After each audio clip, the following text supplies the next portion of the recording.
বেনাপোলের সেই বিখ্যাত হালিম মাংসপটির পাশেই কিন্তু পাওয়া যায় এই বিখ্যাত গরুর গোশের হালিমটি। আমাদের বেনাপোলের একটি প্রিয় খাবার। দেখতে পাচ্ছেন চপ এবং হালিম কিন্তু একসাথে মিক্স করে দেয়, আবার আলাদা করেও দেয়। সন্ধ্যা হলেই কিন্তু নেমে আসে ভিড়ের আকাঙ্ক্ষা।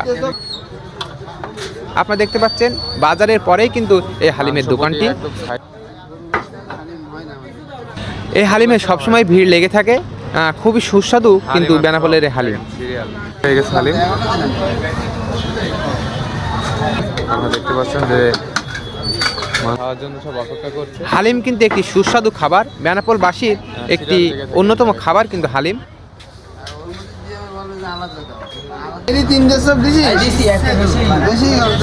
আবার হচ্ছে এই যে মানুষ অপেক্ষা করছে।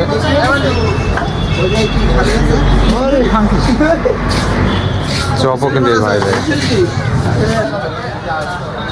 ধোয়া দেখতে পাচ্ছেন যে